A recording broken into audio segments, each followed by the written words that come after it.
আর আনুমানিক কত গাছ লাগানো আছে এটা বলতে পারবো না, তো বহুত জায়গায় গাছ লাগাইছে সে।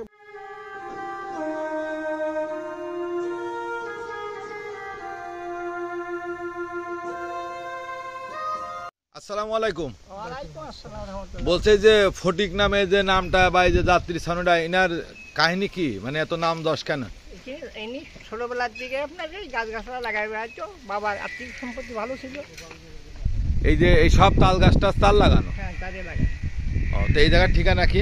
সেখানে ফটিকতলা, 1 নম্বর ফটিকতলা। 1 নম্বর ফটিকতলা। ফটিক সাহেব এরম অসংখ্য গাছ লাগিয়েছেন রাস্তার পাশে দিয়ে। আসসালামু আলাইকুম। ওয়ালাইকুম আসসালাম। কাকা, এই যে ছাউনিটা কার, এটা কার নামে? এটা নাম হচ্ছে ফটিক জর্দার। এই ফটিক জর্দারের ইতিহাসটা কি?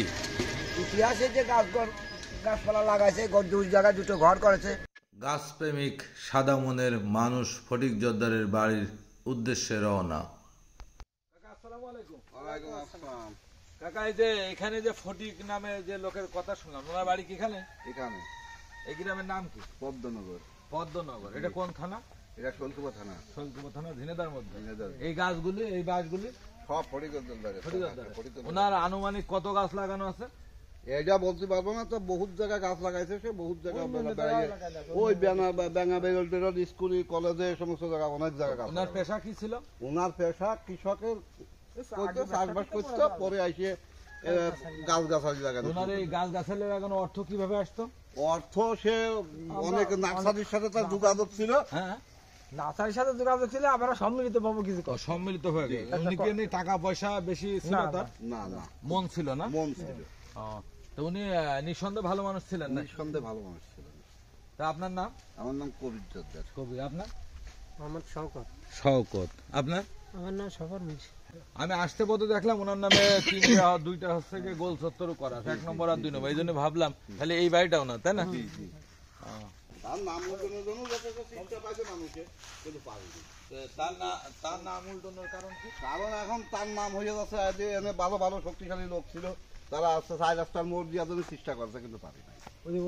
না, ইনি তো ইনার নামের জন্য, ইনি তো সবার মানুষ। সবার জন্য। তাহলে ওনার নাম তো এখন ওই বললাম না কিছু বলছিল, ওনার নামটা তো আমাদের সকলের মাঝে রাখা ওই উচিত। এলাকায় যে লোক আছে না, ওই জায়গায় ফটিকতলা আছে, কলেজে আবার এই জায়গায় আলিপুরে, এই জায়গায় আবার কিছু লোক আছে, তারা মনে করে আমাদের এলাকায় আমাদের নাম থাকবে, তার নাম থাকবে, আসিয়ে যায় একটা। না, বলছি উনি তো সবাই ছিল, যেহেতু গাছ লাগাইছে, রাস্তায় দেখলাম আসতে আসতে সবকিছু সে তো নিজের তেল তার নিজের স্বার্থের জন্য তো তাই তো সে সম্মিলিত সবাই মানে ভাগের জিনিস।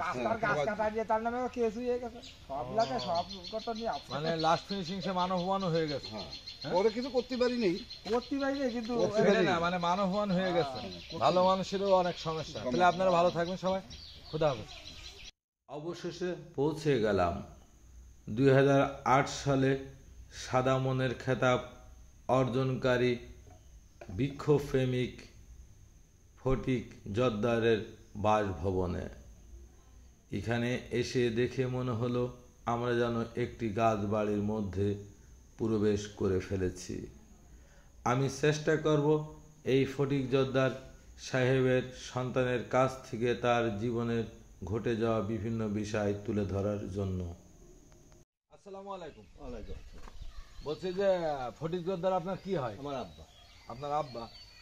এই যে আমরা আসতে পথে দেখলাম একটা ছাউনি ফটিক জর্দার, উনি নাকি অনেক গাছ লাগাইছেন, ভালো মানুষ, তাই শুনে যে আমার ভাইরা আগ্রহ প্রকাশ করলো, তাই আসলাম। উনি এ পর্যন্ত কত গাছ লাগাইছেন? এটা তো আমার অত হিসাব নেই, তবে আপনার এই আবাইপুরের মাঠের ভিতর থেকে প্রায় হাটগোপালপুর পর্যন্ত দুই সাইডে যত তাল গাছ লাগানো আছে আমার আব্বার হাতে। তাই তো আপনার টোটাল মিলে 1000-10 মনে হয় লাগাইছে এ গাছ ও গাছ। তা হতে পারে, হ্যাঁ, বিভিন্ন জায়গায় আপনার মাগুরা টাগুরা। কত বছর ধরে লাগাইছে জানা আছে একটা আইডিয়া?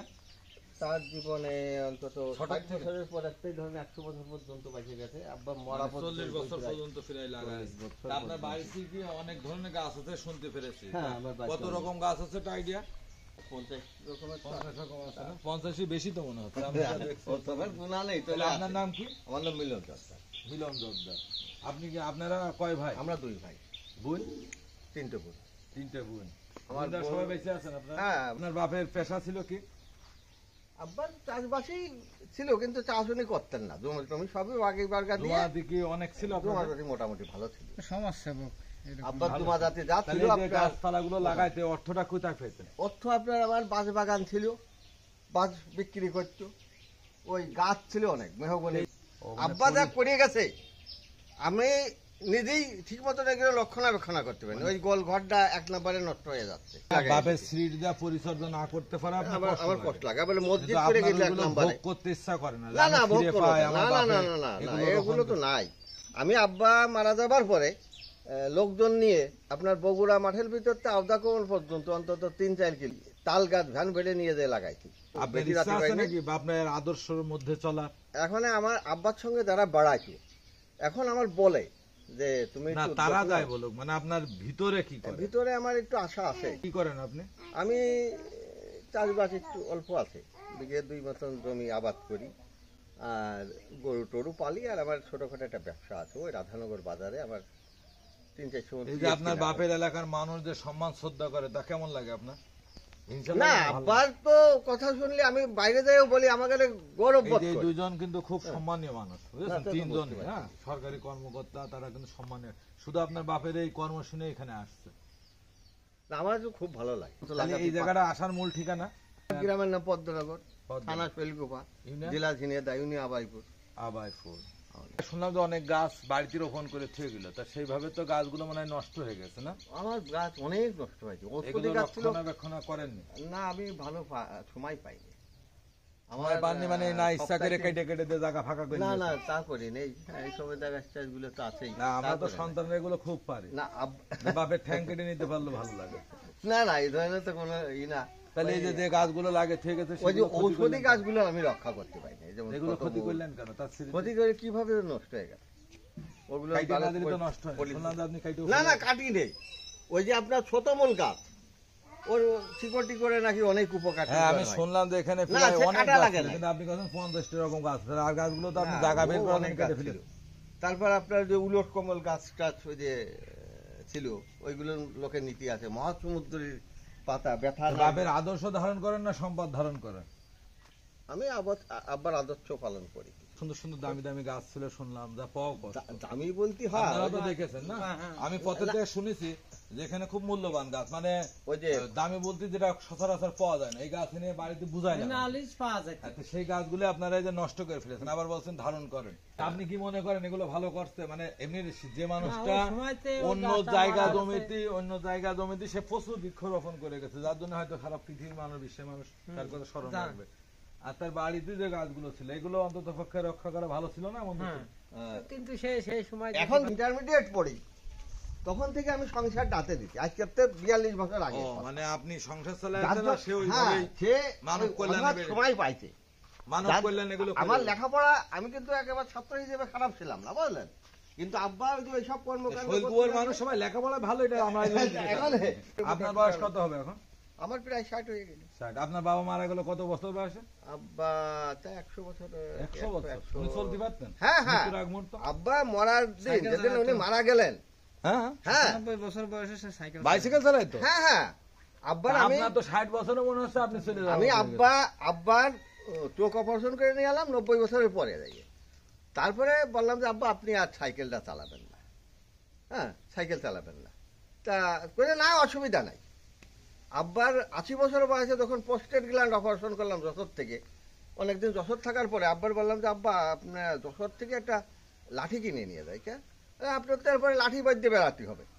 হ্যাঁ, এমন তাড়া মারাছে আমার, কারণ আমি ফালাই উঠেছি, কথা যে দেখ আমি বাড়ি যাই, এখন একটু শরীর খারাপ হয়েছে, অপারেশন হয়েছে, একটু কেমন হয়েছি, আমি সাইকেলে বেড়াতে পারবো, আমার এই বল আছে, আমার হাটে এত জোর আছে। আপনার কি হয়? জি আমার দাদা হয়, আপনার দাদা। তাহলে এটা কি হয়? দাদা আমার চাচা। চাচা হয়।